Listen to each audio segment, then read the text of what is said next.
de votre présence pour ce live panel dédié au paiement et à l'initiation de paiement en particulier. En premier lieu, quelques petites informations logistiques. Ce live panel va être enregistré et sera rediffusé également. Donc c'est pourquoi on vous invite à ne pas partager votre caméra, à désactiver votre caméra, parce qu'on va garder les caméras sur les participants, et ainsi ça nous permettra de le rediffuser plus librement et sans contrainte par rapport à d'autres profils qui pourraient apparaître.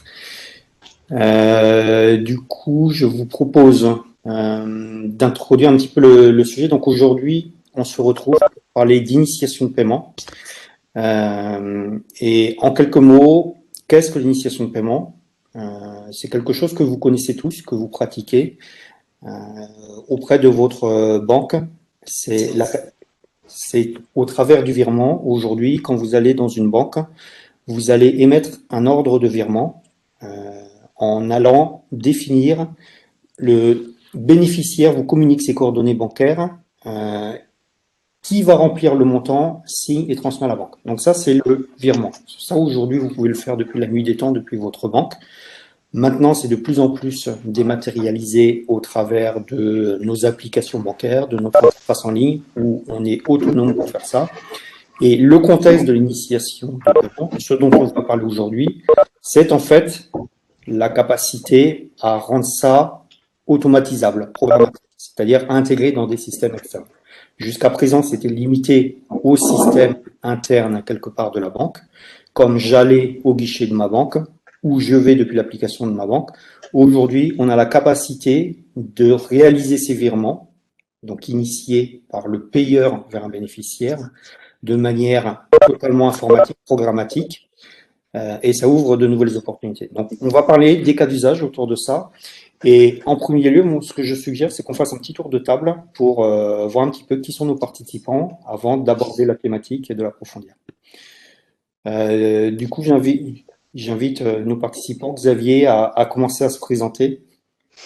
Oui, bien sûr. Donc Xavier Valin, moi je suis responsable du lab paiement chez Crédit Agricole Payment Services. J'ai en charge toute la partie innovation et la relation avec la partie fintech startup. Et c'est à ce titre, en définitive, le lab paiement est en veille sur toute la partie des cas d'usage et les nouvelles techno. C'est pour ça que je suis très content d'intervenir avec vous aujourd'hui sur ce sujet. Je pense qu'on peut continuer par Vincent, si tu peux. Je voulais laisser. Non, mais puisque tu m'invites, donc Vincent Valaes, cofondateur et directeur général d'SSP, Score and Secure Payments. Et nous, on édite des solutions de paiement. Alors, on est plus connu sur notre métier historique, chèque service, la garantie des paiements par chèque. Mais voilà, depuis 3 ans, on édite des solutions de paiement innovantes et notamment du paiement par compte bancaire, voilà, qui mixe l'initiation de paiement par virement ou virement instantané et du prélèvement garanti. Voilà. Et loin de moi l'idée de ne pas te laisser l'honneur, Lisiane. Je t'invite à te présenter à ton tour. Bonjour à tous. Je suis Lisiane Goza, je travaille en tant que directrice produit au sein d'Upstream Pay. J'ai en charge du coup la partie produit, puis j'accompagne nos clients de l'intégration et l'utilisation de nos solutions. Upstream Pay, c'est une plateforme internationale d'orchestration des flux de paiement construits pour les parcours digitaux. Donc, nous promettons à nos clients d'améliorer leur taux de transformation, d'acceptation à l'étape critique du paiement. Donc, nous offrons en une seule intégration API un catalogue de partenaires de paiement en France et à l'international. En quelques chiffres, aujourd'hui, notre plateforme est opérationnelle dans 60 pays. On processe 50 millions de transactions avec une quarantaine de PSP partenaires pour à peu près 65 méthodes de paiement. Voilà, et pour finir le tour de table, je ne me suis pas présenté non plus, donc Gilles Delorme, je suis directeur produit chez Linkso. Et dans le contexte de notre point aujourd'hui, Linkso fournit des solutions d'initiation de paiement. Voilà, donc du coup, on parle d'initiation de paiement. Je ne sais pas, j'ai entendu parler quelquefois d'un terme, la DSP2 ou PSD2. C'est un petit peu obscur aujourd'hui. J'aimerais comprendre un petit peu de quoi il s'agit, de quoi on parle. Donc, qu'est-ce que le sujet que l'on souhaite aborder aujourd'hui, l'initiation de paiement, c'est quoi l'état des lieux, c'est quoi les enjeux? Xavier, est-ce que tu peux nous en dire un petit peu plus là-dessus? Oui, ben, la DSP2 aujourd'hui, il faut, enfin, c'est un peu ce que nous a, en définitive, c'est d'abord une réglementation au niveau européen qui nous permet quelque part de mettre à disposition des API, les banques mettent à disposition des API à destination de tout un écosystème en définitive. Donc ça a été à la fois quelque part vu comme une simili-contrainte vis-à-vis des banques, mais c'est surtout aussi une très belle opportunité pour les banques justement de pouvoir mettre à disposition une partie de ces données. Il ne faut pas oublier non plus que ces données, quoi qu'on puisse en penser, il ne faut pas oublier que ces données appartiennent toujours à nos clients et que ce sont bien eux, quelque part, qui décident de donner leur consentement pour que les gens puissent accéder à ces données.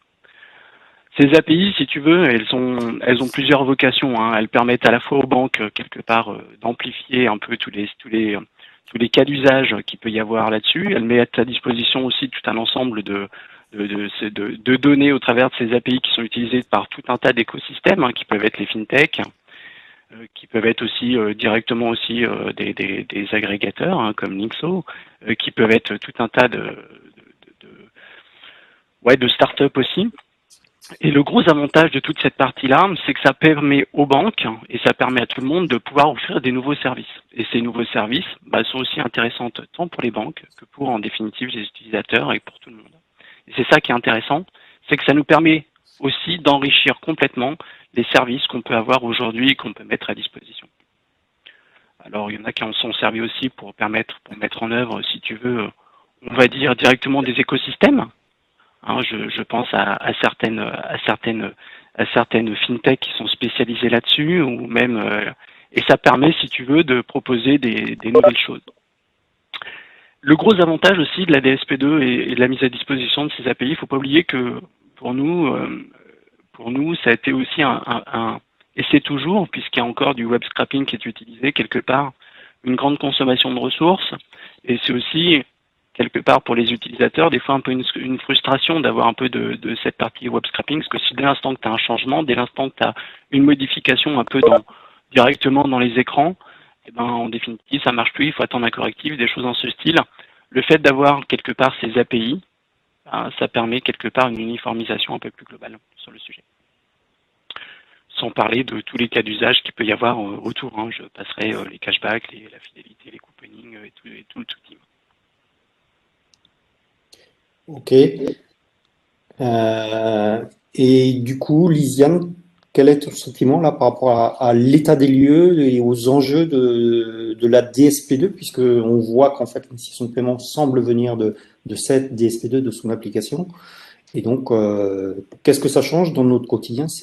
Où est-ce qu'on en est? Enfin, qu'est-ce qui se passe? Alors, nous, notre vision en tant qu'agrégateur, c'est qu'on veut pouvoir offrir les meilleures solutions de paiement pour fluidifier les parcours au service du commerce. Du coup, à ce titre, on pense que l'initiation de paiement est une excellente alternative et un complément aux méthodes de paiement actuelles pour différents cas d'usage, dont je pense qu'on parlera après.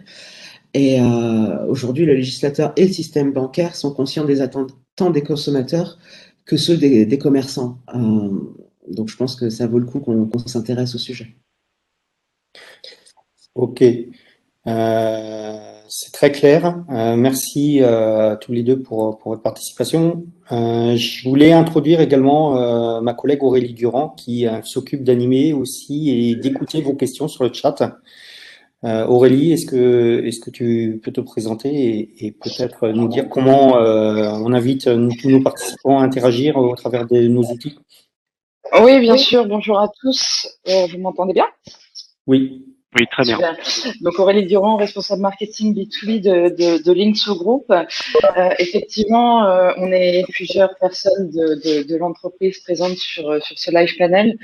Nicolas Thariot, notre directeur commercial, Florian de son équipe, et dans mon équipe, on a Julia et Mylène qui sont à votre disposition pour répondre à vos questions sur le chat que vous avez dans le WebEx.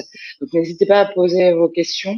On essaiera d'y répondre au maximum aux questions en direct et on sélectionnera, malheureusement le timing fait qu'on ne pourra pas sélectionner toutes les questions, mais on sélectionnera quelques questions tout au long du WebEx pour que les speakers puissent y répondre. Voilà. Ok.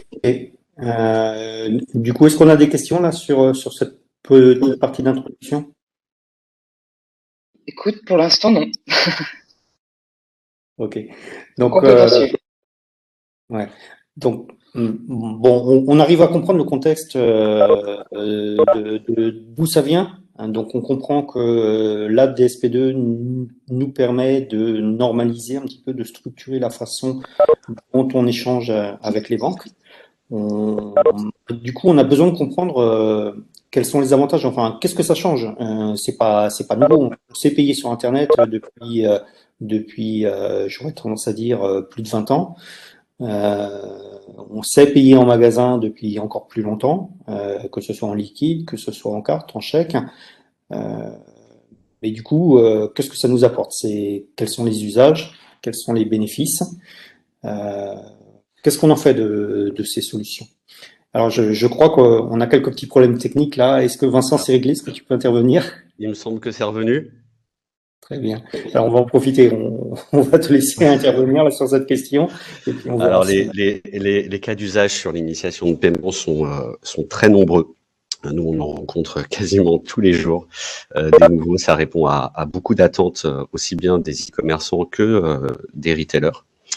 Alors, principalement, le premier use case le plus évident, c'est pour pallier certains manques à la carte bancaire, notamment sur les gros paniers, où en règle générale, les taux de rejet sont élevés, où les coûts d'acquisition sont également élevés. Là, c'est simple, on initie directement le virement sur le compte bancaire du payeur. Si le solde est présent, le virement part, le commerçant est payé, l'acheteur a réalisé sa vente, tout le monde est content.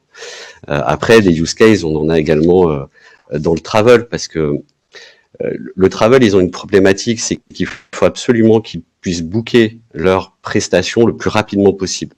Donc, le paiement d'acompte, il est crucial et primordial. Et là, l'initiation de virement, ça permet justement de voir un paiement d'acompte qui peut être assez élevé, du coup, en termes de montant, mais ça permet de le faire en initiation de virement, voire en initiation de virement instantané.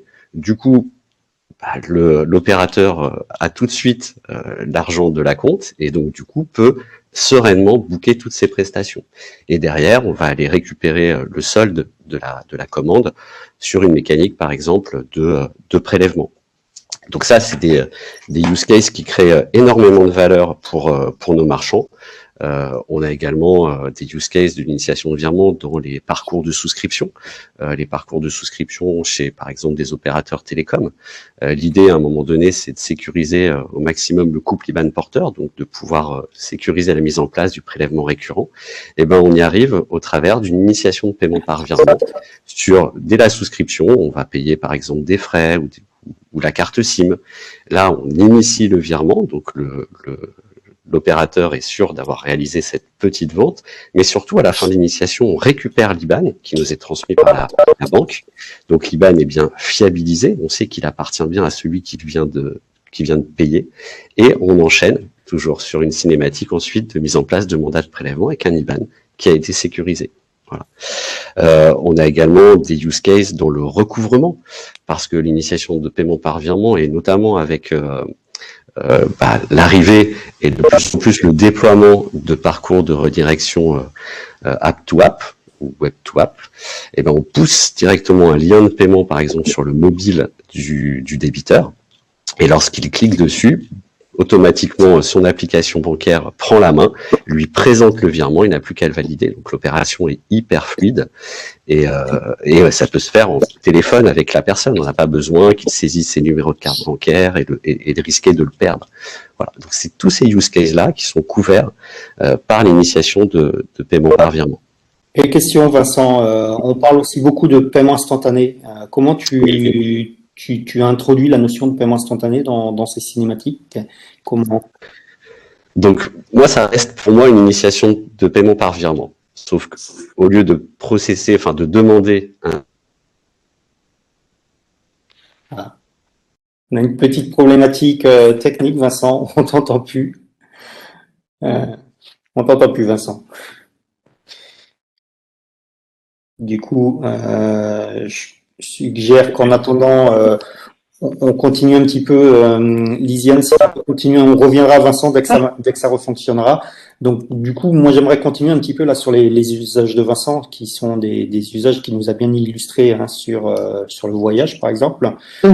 Quels sont, toi, les cas d'usage que tu as identifiés et les bénéfices? Alors, ce sont des cas d'usage assez similaires et quelques autres, mais je pense que la liste ne sera jamais exhaustive. Hein, pour être 10, on en aurait tous. Nous, on le voit sur les enseignes chez nous, comme Leroy Merlin pour les achats de cuisine. Donc, effectivement, les gros paniers, Decathlon sur des vélos, Auchan sur des grosses commandes marketplace. Bon, tout ça, c'est très bien. Moi, je l'imagine aussi pour pouvoir faire de la récupération de panier suite à des échecs, notamment sur les transactions cartes standard, ou effectivement, dans le cadre du recouvrement, suite à des oppositions de cartes pour perte, vol, voilà, tous ces schémas que l'on voit beaucoup en e-commerce et qui sont un frein au recouvrement automatisé ou au paiement qui fonctionne bien. Effectivement, on peut également adresser des transactions B2B, enfin en tout cas des transactions à montant important avec des coûts d'acquisition grandement plus avantageux que sur de la carte. Effectivement, Vincent en a parlé aussi, hein, mais le use case du remboursement est très intéressant, d'autant plus qu'il astreint d'effectuer du recrédit sur le moyen de paiement initial. Donc ça, c'est chouette. Ça permet voilà, de gérer plein de cas opérationnellement qui se produisent dans le commerce. Et sur un aspect un peu plus risque, pour moi, c'est une très bonne alternative au chèque et au défaut de provision sur les chèques et les fraudes associées. Donc ça, c'est en tant que commerçant. Maintenant, si on se positionne en tant que client, c'est une alternative qui permet du coup de ne plus utiliser de carte, de ne pas utiliser une application spécifique d'un moyen de paiement X pour payer, d'être en direct avec sa banque. Donc en termes d'usage, c'est plutôt sympathique sur les parcours. Je pense que le fait d'avoir des parcours de type app-to-app et de se retrouver directement connecté à sa banque, c'est assez sécurisant pour les acheteurs. Et puis c'est facile d'utilisation puisque, comme tu le disais tout à l'heure, hein, Gildas, hein, aujourd'hui les consommateurs ont l'habitude d'initier des virements depuis leur app mobile ou depuis leur compte bancaire. Et donc finalement, il n'y a pas ce niveau de rupture finalement qui peut y avoir avec une application tierce encore méconnue sur le parcours. Voilà. Et puis une dernière chose, c'est quand même qu'on a, enfin en tant qu'utilisateur, on a la quasi-certitude que la transaction, elle va être concluante, qu'il n'y aura pas un rejet, quel qu'en soit le motif, les plafonds et autres. Et là, effectivement, comme le disait Vincent, c'est très sympa, notamment sur le travel, je sais pas, pour les cautions, les locations de véhicules ou que sais-je. Ok, merci beaucoup, Lisiane. Pour compléter, dans le B2B également, il y a énormément de cas d'usage parce que déjà, c'est pas forcément celui qui va acheter du matériel dans une enseigne de matériel de bâtiment, par exemple. C'est pas forcément celui qui détient la carte de paiement. C'est pas forcément celui qui a le moyen de paiement ou autre. Et là, on se retrouve avec des cinématiques où on peut générer un lien de paiement d'initiation direct sur le mobile du gérant, avoir la transaction en quasi temps réel, éviter tous les coûts d'acquisition hyper élevés sur les cartes corporate, parce que les paniers sont très élevés. Bref, les use cases sont colossaux. Mais justement, là, on parle de coûts, Vincent, Oui. sans forcément trahir des secrets industriels. C'est quoi le rapport, les échelles? Tu en sais un peu plus? Oui, bien sûr. En fait, l'initiation de paiement par virement, c'est un coût qui va s'apparenter, par exemple, au coût d'acceptation sur la carte bancaire. Donc, ça va être un fee qui va finalement être facturé. Donc là, on n'est pas forcément sur une notion de pourcentage de montant comme sur une transaction carte bancaire. Donc, dès qu'on a un panier moyen, du coup, le taux mécaniquement est très bas. Et même quand on couple ça avec une solution d'acquisition des flux pour le compte du marchand, on reste ultra compétitif par rapport à la carte bancaire. Et notamment sur les cinématiques de paiement plusieurs fois, on va donc en fait faire du paiement fractionné avec une initiation de paiement par virement sur la première échéance et du prélèvement sur les deux autres. Par exemple, si on est dans le cas d'un paiement 3 fois, et on va avoir des coûts qui vont être très bas et très compétitifs par rapport à l'ACB. Ouais. Tu n'auras pas de chiffre exact. Non, mais c'est c'est intéressant. Et je voulais rebondir aussi par rapport à Lisiane. Tout à l'heure, tu parlais d'absence de rupture dans le parcours. Oui. Tu pourrais nous l'illustrer. Est-ce que tu sais nous l'illustrer un petit peu, nous expliquer si j'avais pas l'initiation de paiement, celle dont on parle aujourd'hui, quel serait le parcours et comment il change ce parcours aujourd'hui avec l'initiation de paiement? Alors là encore, hein, il y a plusieurs schèmes possibles, mais ben, sans initiation sur des gros montants pour des questions notamment de plafond de carte, ben, il peut y avoir tout simplement des échecs de transactions et de la déception de part et d'autre, hein, que ce soit pour le commerçant ou pour l'acheteur. Il peut y avoir des paiements avec des applications de paiement tierces qui nécessitent du coup une adhésion de l'acheteur à ces applications tierces qui sont pas forcément ben, connues de celui-ci déjà ça, qui sont pas forcément opérationnelles tout le temps. Bon, je vais citer personne, mais bon, on a tous eu des expériences parfois pas très sympathiques avec des apps de paiement. Et surtout, pour moi, le grand avantage, hein, c'est vraiment de s'astreindre de la notion de plafond. Donc, on en revient toujours sur les gros paniers, mais c'est pour moi le use case majeur. D'accord. Mais du coup, bon, j'ai l'impression que bah, ça a que des aspects positifs. Mais comment se sécuriser? La problématique du paiement, on est bien d'accord, c'est la sécurité. Comment moi, consommateur, je suis rassuré. Moi, comme bénéficiaire, comme marchand, comment je suis rassuré sur le fait que je vais avoir mon paiement. Est-ce que tu peux nous en dire un petit peu plus, Vincent, sur cet aspect sécurité? Alors sur la partie sécurisation, il y a quelque chose de base, c'est que le virement, il est par nature irrévocable. Donc à partir du moment où il a été émis, exécuté, c'est très compliqué de le rappeler. Ça peut, hein, et il y a une irrévocabilité sur le paiement. Donc ça, c'est vraiment une assurance presque tout risque pour le commerçant. Si dans le cas d'un virement instantané, c'est encore plus rapide puisqu'on a le crédit tout de suite. Donc ça, c'est voilà, côté rassurance du marchand, il dit pas tout de suite l'intérêt et le côté très sécuritaire. Alors, pour le consommateur, c'est le payeur, l'utilisateur, c'est un peu plus compliqué parce que effectivement, c'est quelque chose de nouveau. Voilà. Donc, sur les parcours, au niveau des pages de paiement, il faut avoir une pédagogie, mettre des messages de réassurance, notamment munissez-vous de vos identifiants, mots de passe, de connexion à votre environnement banque en ligne. Vous allez être redirigé vers votre environnement de banque en ligne de confiance, voilà, pour en fait lui faire passer le pas de ce moment où il va cliquer et effectivement il va se retrouver redirigé vers son interface bancaire pour s'identifier et authentifier la transaction. Néanmoins, c'est des choses qui sont quand même rentrées dans les mœurs d'un moment donné d'être pris en main par sa banque et notamment au travers du 3DS ou du 3DS V2, donc de l'authentification d'une transaction carte bancaire. Donc, c'est juste l'interface qui est nouvelle. On se retrouve sur son interface bancaire. Voilà. Mais du coup, ce que je comprends, c'est que les parcours, ils sont. Bon, on t'a perdu, Vincent, encore.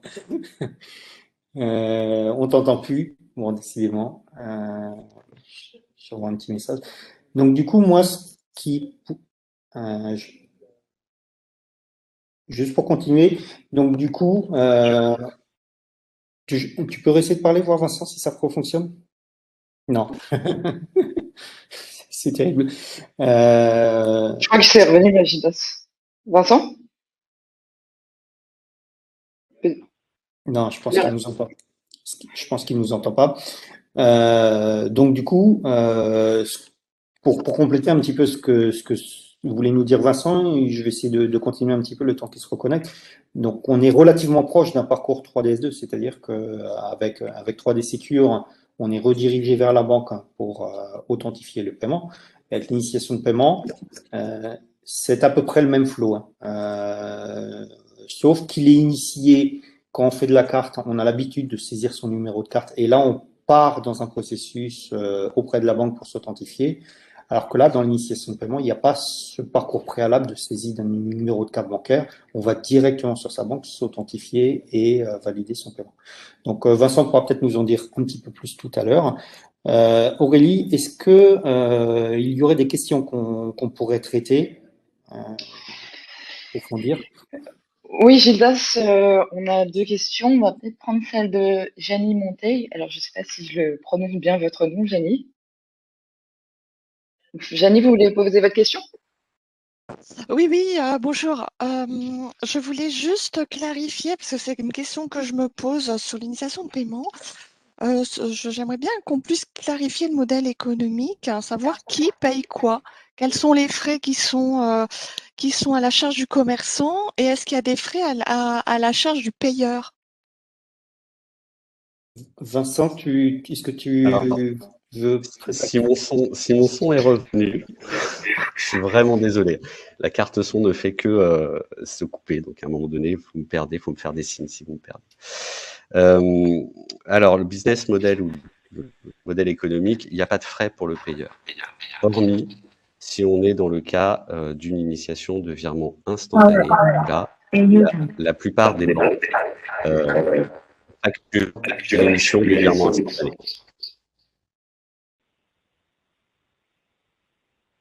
Ok, donc juste pour resynthétiser il y a quelqu'un qui fait de l'écho. Ouais, juste pour synthétiser, donc aujourd'hui, le modèle économique, le payeur, dans la majorité des cas, ne paye pas sur de l'initiation de paiement parce que c'est compris dans son package commercial avec sa banque. Et selon certaines banques, et d'ailleurs pour les personnes qui suivent un petit peu l'actualité, l'Europe demande justement aux banques de revoir leur modèle économique et leur modèle tarifaire sur l'initiation de paiement dans le but de promouvoir l'initiation de paiement instantané, pardon, le paiement instantané.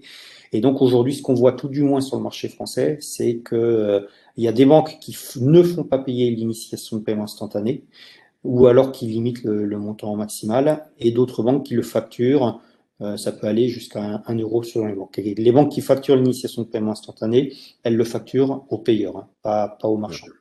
Et côté marchand, c'est une relation contractuelle avec un fournisseur de services, un TPP ou un fournisseur de solutions de paiement comme nous. Et là, en règle générale, il y a donc un fee, donc un coût à l'acte lié à l'initiation de paiement par virement. Et si ça s'accompagne d'une prestation d'acquisition des flux de paiement pour le compte du marchand, ce que l'on fait par exemple, là effectivement c'est un pourcentage du montant qui vient s'ajouter à ce business model. Voilà. Mais dans le but d'être toujours ultra compétitif par rapport à la carte bancaire. Est-ce que nous avons d'autres questions, Aurélie, que l'on pourrait adresser? Il y a une question de Xavier. Nicolas a commencé à y répondre. Est-ce que Xavier, vous voulez poser votre question? Oui, bonjour à tous. Vous m'entendez? Oui. C'est bon. Oui, très bien. J'ai l'impression, et vous le confirmez par vos propos, qu'il y a un gros trend, c'est vraiment le truc nouveau dans le paiement industry, l'initiation de paiement, et visiblement à juste titre, les nombreuses raisons que vous avez évoquées. Mais je voulais aussi évoquer avec vous un peu les défauts et les limites de ce modèle, si vous pouviez un peu développer dans ce sens-là. Merci. Avec plaisir. Qui est le plus à l'aise pour commencer le sujet? Alors, je veux bien, si vous voulez, il n'y a pas de souci. Les limites. Alors déjà, toutes les banques ne sont pas encore couvertes, ce qui rend la solution pas encore totalement universelle, même si la plupart des banques rattrapent leur retard. Donc ça, c'est le premier point, première limite. Deuxièmement, on pourrait parler des parcours également, qui sur certaines banques ne sont pas encore hyper fluides et ralentissent un peu l'adoption ou peuvent perturber sur la réalisation d'une initiation de paiement par virement. Voilà, et histoire de faire un tour complet, pour ceux qui ont l'habitude de faire du paiement carte, le scheme du paiement carte permet de faire du remboursement. L'initiation de paiement ne permet pas en tant que tel un remboursement. Faire un remboursement d'initiation de paiement, c'est faire une autre initiation de paiement depuis celui qui a reçu les fonds vers celui qui doit être recrédité, le payeur d'origine. Ouais, mais ça, on a des solutions pour contourner ça. Exactement. Mais je crois qu'on en parlera après. Ouais. C'est une limite importante à lever Bien parce que en fait, qui peut se passer, c'est que on a des habitudes, on est habitué à faire du paiement en ligne sur de la carte et on dit, bah voilà, j'ai un moyen de paiement qui peut remplacer la carte et on essaye de le remplacer, on dira un pour un. C'est-à-dire, je fais ça comme ça en carte, je veux faire la même chose en initiation de paiement. Je fais autre chose comme ça en carte, je veux faire pareil. Et en fait, ce qu'il faut essayer de comprendre, c'est que l'initiation de paiement, c'est un nouveau moyen de paiement qui apporte, qui définit de nouvelles règles. Et donc, les usages sont différents aussi. Et donc, du coup, il faut se réinventer. Et typiquement, le remboursement qui est supporté par le schéma du paiement carte, eh ben, il faut le traiter, il faut le réinventer dans le modèle dont on traite les flux avec l'initiation de paiement. Voilà, c'est pour ça que c'est intéressant. Et je voulais rebondir aussi sur un point de Vincent sur les parcours. Il faut noter que ça va notablement évoluer dans les mois qui viennent. Ça a commencé parce que toutes les banques, les grandes banques françaises sont en train de déployer les parcours que l'on appelle app to app. Ça veut dire quoi? Le parcours app to app, ça veut dire que je vais pouvoir passer de l'application du site web de mon commerçant directement à l'application de ma banque pour confirmer le paiement. Donc, pour schématiser, hein, on a tous l'habitude d'utiliser son application bancaire et dans une majorité de cas, l'application bancaire a enregistré notre empreinte ou notre visage et quand on l'ouvre, on a juste à mettre le visage devant ou l'empreinte et on est dans l'application.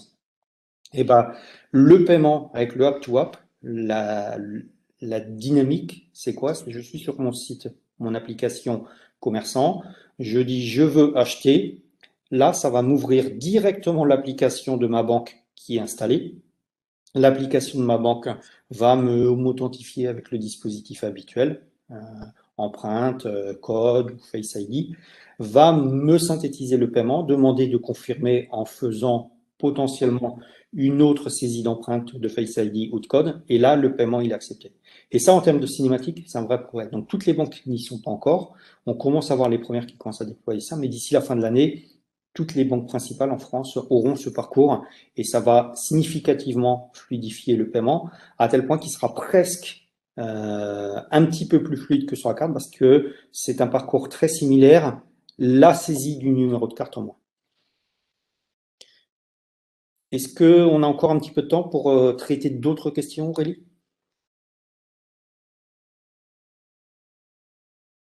Alors pour le coup, il y a Rami qui a une question également à poser. Rami? Oui, allô? te la poser. Oui, Ouais, vous m'entendez? Oui, bonjour à très bien. tous. Merci pour ces échanges. En effet, j'ai une petite question par rapport au système bancaire. Donc, en effet, c'est quelque chose de réglementaire, l'initiation de paiement. Les banques, elles suivent le mouvement. Mais moi, la question, est-ce qu'elles vont vraiment suivre le mouvement euh, ou elles sont liées par des sujets technologiques concrètement, parce qu'elles ont des API qui ne sont pas prêtes, ainsi de suite. Mais j'ai l'impression qu'il y a quand même un certain frein quelque part. Et moi, j'aimerais bien juste comprendre un peu, est-ce que c'est un mouvement, voilà, les banques vont vraiment se positionner en étant un acteur sur le sujet et porteur du sujet ou pas? On a peut-être un bon représentant pour essayer de nous éclairer sur cette question. Xavier, est-ce que ça t'intéresse de nous éclairer un petit peu?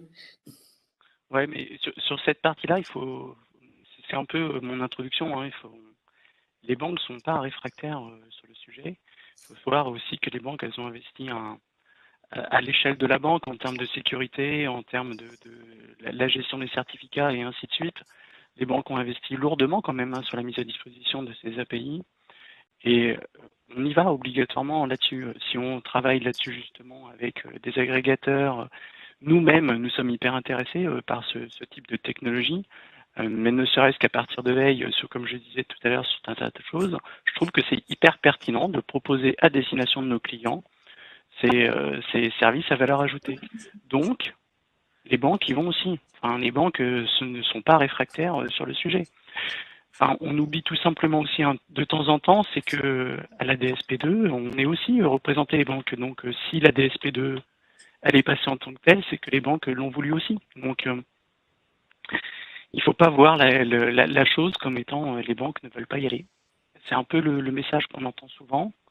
Mais après, derrière, il y a des anomalies, il y a des choses dans ce style, hein, comme un certain nombre de choses. Mais en définitive, on y va. Merci Xavier, c'est très clair. Moi, ce que je vous suggère, c'est de passer à la suite. On a réussi à traiter, je pense, l'ensemble des questions qui ont été évoquées sur le chat. Euh, on pourra de toute manière continuer à répondre aux questions au-delà de notre échange du jour.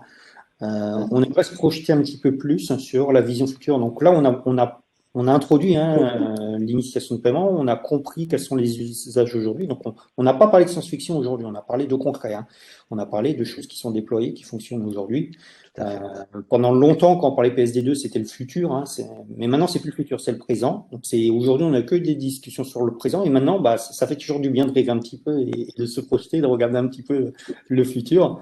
Donc voilà, cette fois-ci, après avoir été très pragmatique, cette fois-ci, projetons-nous un petit peu. C'est quoi la vision du futur, les évolutions du marché?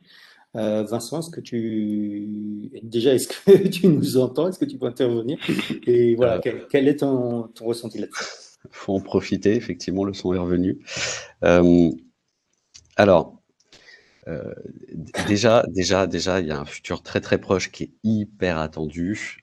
C'est, comme tu le disais, les parcours app to app. Là, on attend ça avec impatience parce qu'effectivement, ça va ouvrir des perspectives de fluidification et d'initiation de paiement par virement dans le retail, en caisse, enfin, voilà, sur monétique, sur TPE. Donc ça, c'est effectivement très important. Après, au-delà de ça, nous, ce qu'on rêve, c'est d'une harmonisation un peu plus européenne, parce que quand on est un acteur du paiement et qu'on accompagne ses clients, certains de ses clients sont à l'international également.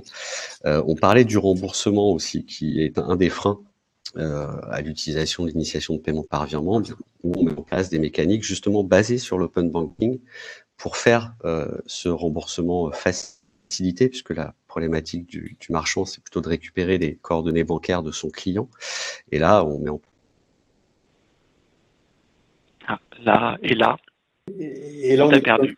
Là, on n'est plus dans le futur. Du coup, alors je fais signe, parce qu'on a dit à Vincent qu'on lui faisait signe dès qu'on l'avait perdu. Donc, on t'a perdu. Donc, le temps qu'il redémarre sa carte son. Lisiane, ton futur de l'initiation de paiement, tu le vois comment? Donc, je pense qu'il y a une nécessité à adresser déjà les besoins d'aujourd'hui. Et je pense notamment au fait de pouvoir s'affranchir de la technologie TPE, de pouvoir payer dans les magasins sans passage en caisse, de pouvoir payer, pour les Lillois, de pouvoir payer sur la braderie sans carte et facilement depuis son téléphone, via un QR, via la réception d'un SMS ou que sais-je, et puis à l'identique au restaurant et n'importe où ailleurs en fait. Je pense que l'un des gros pain points aujourd'hui chez les commerçants physiques, c'est aussi ce sujet du passage en caisse.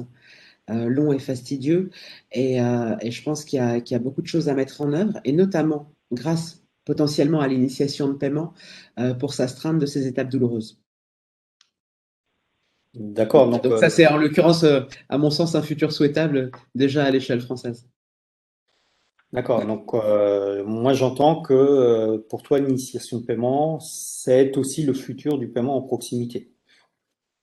Je l'imagine ainsi. Et donc Vincent qui vient de nous rejoindre, et donc tu vas pouvoir reprendre la main. Donc la suite de ton futur du paiement. Non, décidément, ça ne veut pas. Si tu veux, Gildas, moi j'aimerais bien rebondir là-dessus parce que sur la partie parle du paiement de prox,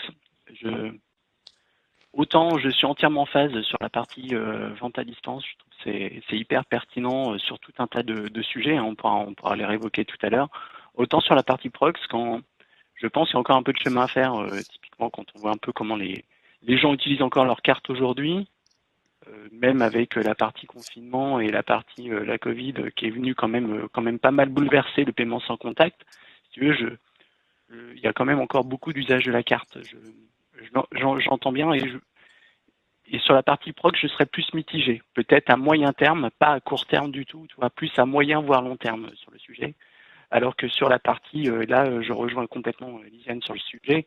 Sur le reste, je trouve que oui, il y a des véritables opportunités quelque part en complément quelque part de la carte, d'avoir des parcours beaucoup plus fluides, voire des parcours spécifiques à un instant T qui permettent complètement l'utilisation de cette techno et complètement là-dessus. Est-ce que tu fais référence aussi à des initiatives européennes autour du paiement au sens large, pas juste de l'initiation de paiement?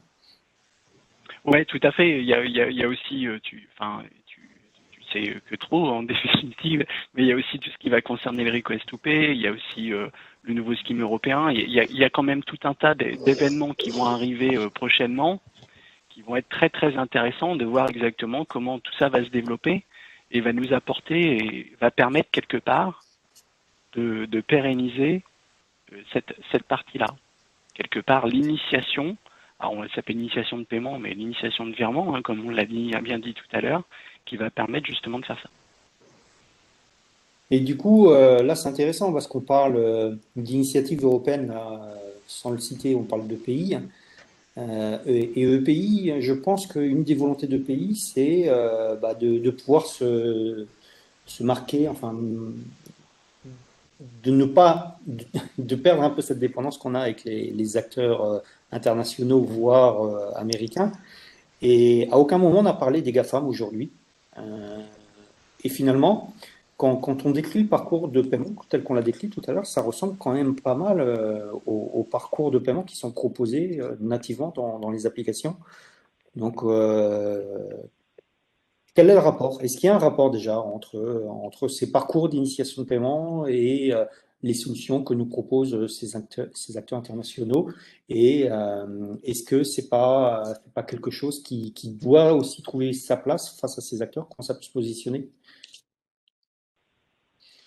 Est-ce que Vincent, tu as envie d'en parler un petit peu si tu as le micro? Alors, je crois que mon son est revenu. Je ne sais pas pour combien de temps. Par rapport au GAFA ou par rapport à EPI, je suis pas sûr d'être le meilleur interlocuteur. Moi, ce que je vois, c'est que pour l'instant, ça, c'est plutôt loin. Ça a encore du mal à se dessiner. Alors que l'initiation de paiement par virement, c'est concret et c'est maintenant. Et finalement, on couvre les mêmes cas d'usage, en fait. Enfin, le même besoin de s'affranchir des réseaux Visa Mastercard, d'aller initier directement un paiement à bas coût, de manière instantanée. Et effectivement, des parcours app-to-app, ça va permettre de fluidifier ça et d'avoir un acte d'achat qui est similaire à un paiement sans contact, en fait, avec une carte, sauf que il est plafonné et instantané. Et là, c'est la martingale. Donc effectivement, c'est des choses qui vont arriver, mais à l'initiation de paiement, ça peut arriver plus vite, plus tôt, parce que c'est déjà là. Ouais. Moi, je rajouterais un truc dans ces cas-là sur les parties GAFA, c'est qu'on voit bien que sur les parcours hein, de la part des utilisateurs, on voit bien que quelque part, les GAFA ont toujours une priorité et ont toujours quelque part un coup d'avance par rapport à nous. C'est qu'ils maîtrisent quelque part un peu directement le système sur lequel ils sont. Et que par conséquent, on ne peut pas avoir toujours la même expérience utilisateur. Ça, c'est un fait. Quand on regarde un peu ce qui se passe tant sur certains constructeurs à pommes ou d'autres, on voit bien qu'il y a des parcours qui sont beaucoup plus fluides, qui sont vraiment optimisés quelque part pour eux et sur lesquels on ne peut pas rentrer, ou même d'autres acteurs coréens. On ne peut pas à un moment donné lutter, ou on peut essayer de lutter, mais ils ont des parcours bien spécifiques qui permettent de. Donc à un moment donné, quand ils vont revenir eux aussi, ils veulent rentrer dans la chaîne de valeur plus orientée vers la banque, ils vont peut-être aussi proposer des services à peu près similaires là-dessus. Il faut pas le négliger, cette partie-là aussi. Donc, quelque part, vas-y, Lisiane. Ouais, moi je le vois pas au sens de la lutte contre les GAFAM, mais plutôt de dire, OK, ils ont une bonne manière de faire, ils travaillent les UX, ils travaillent les parcours, ils mettent leurs utilisateurs au cœur de leur stratégie, et c'est peut-être ça qui manque encore chez nous. Au-delà des aspects légaux et de tout ce qui peut plus ou moins mal se passer de notre regard européen vis-à-vis de leur manière de faire, je pense qu'ils sont quand même une source d'inspiration certaine pour aller vers des choses vraiment pour adresser l'utilisateur et son besoin. Et c'est là-dessus, je pense qu'il faut tous qu'on travaille sur nos solutions diverses et variées, dont sur l'initiation, pour tendre à ces expériences-là. Ok. Là, je suis d'accord. Aurélie, est-ce que tu as des questions que tu souhaiterais que l'on regarde? Oui, tout à fait. Il y a Khalil qui aurait une question à poser. Khalil, je vous laisse poser la question directement. Oui, bonjour à toutes et à tous. Vous m'entendez? Très bien. Très bien. Bonjour, merci pour la richesse de cet échange, hein. C'est hyper intéressant et ça vient aussi compléter une vision que nous, on commence à avoir en fait par rapport à la transposition de la DSP, par rapport à tout ce que ça peut tirer aussi sur le business model en dehors en fait de la mise en conformité. La question que j'ai, moi, c'est on a parlé d'initiation de paiement en tant que moyen de paiement à part entière qui va s'afficher demain sur voilà, les interfaces des marchands pour qu'un client puisse choisir ce nouveau moyen de paiement. La question, c'est que est-ce qu'il se présente vraiment comme une réelle alternative à la carte bancaire, surtout qu'aujourd'hui, en fait, les Français ont beaucoup plus confiance. Et derrière, quels sont les moyens qu'un marchand peut mettre en avant pour que les gens puissent utiliser davantage en fait ce nouveau moyen de paiement? Est-ce qu'il y a des chiffres qui confirment en fait que l'initiation de paiement derrière il y a un investissement, l'IP c'est un investissement, le request to pay dans le request to pay qui va arriver c'est un investissement pour les banques. Est-ce qu'il y a des chiffres aujourd'hui à l'échelle européenne ou plutôt mondiale qui confirment en fait que ce type de fonctionnement avec virement fonctionne plus ou mieux ou en tout cas il y a un trend qui vise vers ça? Et ma question, parce qu'on a commencé à parler un peu sur l'EPI, est-ce qu'à terme, et par rapport aujourd'hui à la place de la carte bancaire, encore en fait, qui à mon sens continuera encore un peu sur les quelques années à venir, est-ce qu'on ne sera pas, avec toutes les réflexions, sur un mix des deux technologies, des deux schemes, qui sont l'IP et la carte bancaire, avec le scheme monétique, qui permet un peu de gagner un peu plus dans la confiance en fait, de la tête des consommateurs aujourd'hui? Je ne sais pas si c'est clair, en fait, en tout cas. Je pense que c'est clair. Moi, j'ai quelques éléments, mais d'abord, Vincent, Lisiane, Xavier, est-ce que l'un de vous deux souhaite intervenir sur cette question? Alors, Oui, il y avait beaucoup de questions dans la Vincent, tu veux question. y aller? Ouais. Vincent, tu veux commencer? Alors, oui, pourquoi pas, Vas-y. si vous m'entendez. Oui. Alors, j'y vais. Je vais commencer par répondre sur l'alternative à la carte bancaire. Oui, c'est une alternative crédible à la carte bancaire et réelle. Après, pourquoi? Parce que la carte bancaire, même si on ne va pas la cannibaliser, hein, même si on prend un petit peu, ça restera un moyen de paiement hyper utilisé parce que ça couvre, c'est connu, ça couvre beaucoup de cas d'usage. Voilà, on ne va pas la remplacer, la tuer, bien au contraire. On l'accompagne et on en pallie ses faiblesses, et notamment sur les gros paniers. Voilà, principalement, il y a des taux d'échec qui sont importants parce que les plafonds de paiement peuvent être très bas, et c'est des choses qu'on ne rencontre pas sur l'initiation de paiement par virement. Nous, après, on a des stratégies sur notre PayPage. On a une solution de paiement qui s'appelle DPA, qui va permettre, en fonction finalement de l'achat, selon un paramétrage que l'on réalise avec le marchand, de pouvoir, une fois que le payeur a choisi sa modalité, donc s'il veut payer tout de suite, s'il veut payer plus tard ou plusieurs fois, de lui pousser en premier le moyen de paiement le mieux adapté. Et donc, sur certains use cases, on va pousser et donc proposer en premier le moyen de paiement par virement. Bien évidemment, il peut choisir la carte bancaire. Voilà. Mais on peut, du coup, dans cette mécanique-là, rattraper une transaction qui aurait échoué en carte bancaire, la rattraper dans le même tunnel et proposer de la concrétiser en initiation de paiement par virement. Donc, en ça, l'initiation de paiement par virement est une vraie alternative à la carte bancaire. Sur la partie chiffres, je pense que peut-être Xavier en a beaucoup plus d'un point de vue bancaire sur l'augmentation des transactions ou sur le volume de tout ça. Alors aujourd'hui, je pense que vous envoyez, nous on voit passer des volumes hein, sur la partie initiation de paiement, ça grossit au fur et à mesure, c'est clair. Je pense que ça va encore largement évoluer là-dessus, parce que comme c'est un peu, je pense, la question, c'est qu'aujourd'hui, il n'y a pas trop d'acceptation qui est faite directement par les sites marchands, tout un tas de choses là-dessus. Je pense que justement, ça va plus être au départ sur des relations B2B. sur des relations B2B que sur des relations vraiment B2C tout de suite. Parce que comme on le disait tout à l'heure, il va y avoir pas mal de choses sur la partie corporate ou des choses dans ce style. Donc c'est vrai que ça peut être, c'est plutôt là-dessus qu'on commence à voir arriver tous les volumes. Moi, je voulais juste peut-être rebondir sur quelque chose. Parfois, on a utilisé le terme initiation de paiement, parfois instant payment. Et je sais que nos instances nationales travaillent à promouvoir l'instant payment, alors qu'aujourd'hui, on n'a pas parlé que d'instant payment à chaque fois qu'on a parlé d'initiation de paiement, on intégrait l'instant payment, mais pas que. Parce que il n'y a pas que le caractère instantané du paiement qui a de la valeur, il y a aussi la capacité à faire de l'initiation de paiement. Donc, il y a un schéma de valeur qui se dessine avec la capacité à initier un virement, et ça, c'est nouveau, en B2B. Et on a vraiment beaucoup de sollicitations sur des cas d'usage B2B, en plus des cas d'usage marchand dont on n'a pas significativement parlé aujourd'hui. Et le caractère instantané répond à des cas aussi qui sont des cas particuliers.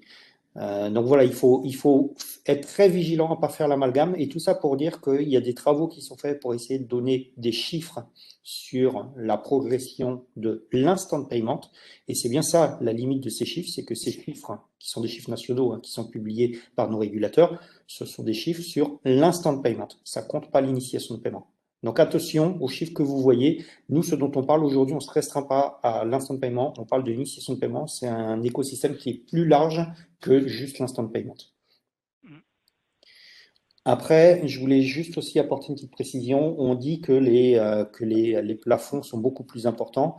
Ce qu'il faut voir, c'est que par défaut, sur des contrats à carte, en général, on a des plafonds qui sont parfois sous le millier d'euros par mois, parfois un petit peu supérieurs. Et en fait, les plafonds par défaut sur de l'initiation de paiement sont très supérieurs. Vous pouvez aller voir dans votre banque en ligne. Aujourd'hui, en général, la majorité des banques ont des plafonds de plusieurs milliers d'euros par défaut. Donc c'est bien ça qui permet, et surtout l'autre avantage très intéressant, c'est qu'il y a le plafond de la carte et il y a le plafond de l'initiation de paiement. Donc si j'ai beaucoup utilisé ma carte pendant le mois pour faire des achats en supermarché en proximité, j'ai pas consommé mon plafond pour faire du e-commerce en initiation de paiement. Donc c'est ça qui peut être intéressant. Alors le plafond qui peut être journalier, en effet. Voilà, donc c'est aussi ça qui fait que avec l'initiation de paiement, ça permet d'ouvrir de nouvelles portes et d'aller au-delà de la carte, puisque c'était un des arguments qui était évoqué, je pense. Est-ce que on peut prendre une autre question, Aurélie? Alors, je regarde. Ce sera la dernière, il nous reste 5 minutes, donc je pense qu'on peut regarder si on prend une dernière question avant d'essayer de faire le mot de la fin, ou alors on fait le mot de la fin. Une dernière question très rapidement. Après, je ne sais pas si Vincent pourra y répondre avec ses soucis de connexion. C'est Jean-Marc qui a une question pour Vincent. Oui, bonjour. Non, c'était juste pour demander à Vincent s'il pouvait terminer d'évoquer les solutions qu'il propose pour gérer les remboursements, parce qu'il avait commencé à le faire et il a été coupé à ce moment-là. Donc, s'il pouvait terminer, ce serait bien. Ouais. Et je crois qu'il est coupé encore, Vincent. Je sais pas. Et bah, pour le coup, Jean-Marc, c'est la carte son qui bloque. Nous lui transmettrons la question, Jean-Marc. Gilda, je te propose de conclure puisqu'il nous reste 4 minutes.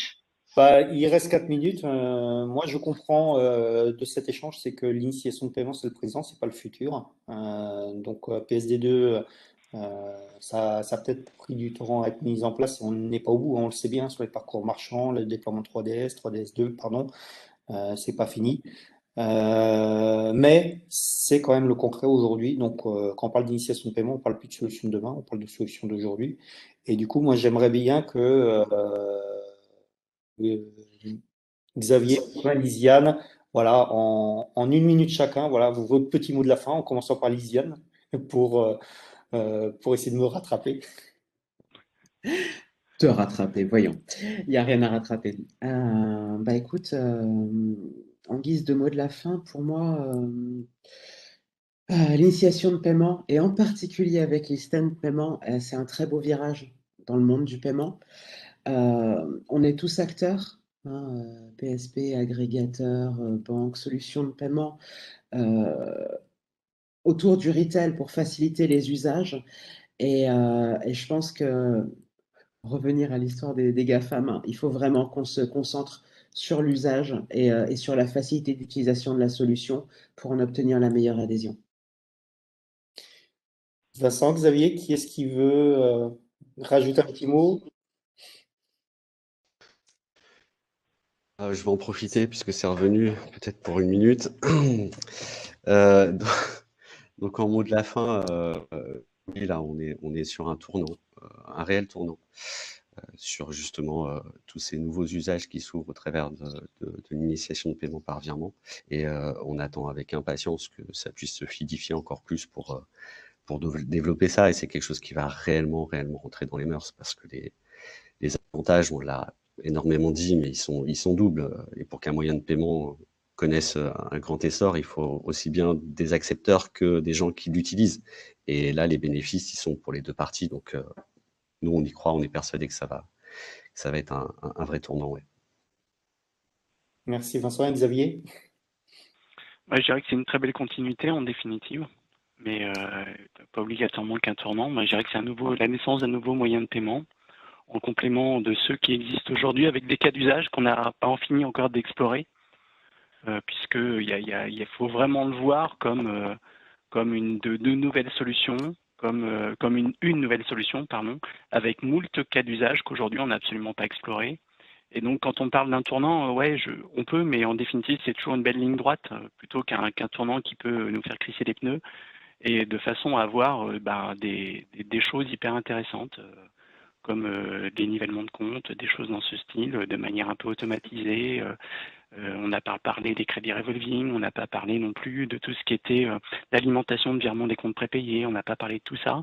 Et surtout, moi, ce que je trouve hyper intéressant, c'est que c'est surtout, j'aime utiliser ce terme, c'est un outil qui est polymorphe.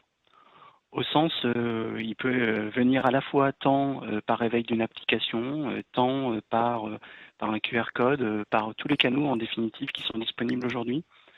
Et je trouve ça vraiment très intéressant là-dessus. Mais il y a d'autres moyens de paiement aussi là-dessus qui existent et qui vont continuer d'exister. Et celui-ci va venir ajouter quelque part et à ajouter au listing des moyens de paiement importants qui vont arriver. Voilà, on est pile à 10 heures. Merci beaucoup Xavier. Donc, je voulais quand même passer un très grand merci à tous nos participants et à nos orateurs. Merci à tous pour votre écoute, vos questions très intéressantes. Merci, merci à vous.